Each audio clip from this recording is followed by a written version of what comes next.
Madre de Agua, no, na kinuha ko kanina. So, yan po. Ito yung mga dahon niya ng Madre de Agua. No? So, ini siya, gagayatin natin para ihalo sa manok. So, ko sa pag ano, no, lagay natin dito gloves, no? Tapos ito yung pangkating sa Madre Agua, kag ito yung panghiwa. Ngayon. Ayan. Yan po lahat ang magagamitin ko para hindi tayo masusugatan sa kamay, no? So abangan nyo uli ang aking paggagayat nito para ipakain sa ating manok, ihalo sa feeds. Gagayat na tayo ng Madre de Agua, no? Para ihalo natin doon sa feeds para ipakain. Kasi meron akong hulong manok, Ronin Island, 45 days. Yung mga manok na ginhalo ko lang doon sa isang kulungan kasi hindi pa po ako nakagawa. Nag-i-start pa lang po ako ng chicken farming at duck farming dito.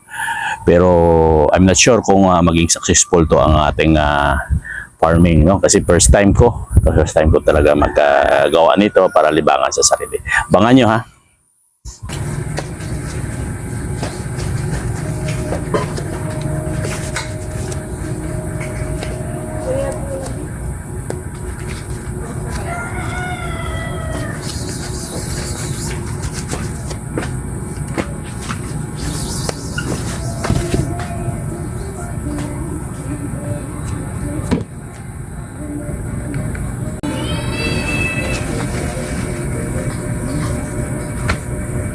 Ito ang mga dahon ng Madre de Agua, gagayatin natin to, no? Tapos yung puno nito pwede natin ulit itanim para lumago. So separate ito yung mga puno na pwede natin itanim, ha? So wala na tayong ito pa. Meron pa. Dami mga puno kasi. So yan. Gayat, ha? Ito yung gamit natin.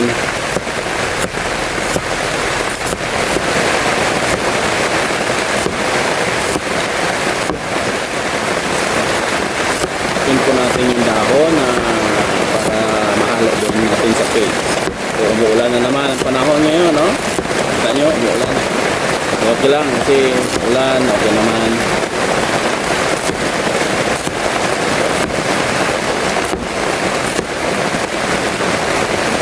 Todo po na yung nagagayat natin ng Madre de Agua, no? And then ano natin, liitin, no? Parang dikdik, no? Kasi wala tayong machine na panggiling nito. Ganito lang, oh. Palang pinupinuhin natin para makain ang ating alagang mga manok at pato. Yan lang, no? So first time natin na mag-farming ng mga chicken at pato. So pato, itik ba? Itik. So, itik yung tawag sa Tagalog, pato dito sa Ilonggo. So yan po ang ating pag-ayat ng Madre de Agua. Talagang pinong-pino para mahanap dun sa feeds, no? Sustansyang vitamins po to para sa ating mga alaga. Pwede din to sa baboy, no? Kumain din sila. So yan po. Ito na yung ating ginayat na Madre Agua. Kita nyo, pinong-pino na yan, ha. So kung gusto nyo pang pinuhin, depende po sa inyo kung ano. Kasi yung kaya lang lunukin ng mga ating alagang manok at itik. O sa Ilonggo, taga pato. So guys, yan na po yung hinalo nating page dito sa Madre de Agua. Yan po, kikita nyo, no? Yan po, hinalo natin, haluin natin yan, haluin. So, ara pa, may mga sobra pa. So, malaking matipid natin pag meron tayong Madre de Agua halo sa page, hindi lahat page, no? So, yan po, happy farming, ha? So, guys, ulit, hinaluan natin ng corn, no? Mais na giniling, yan po, itong mga mais na giniling.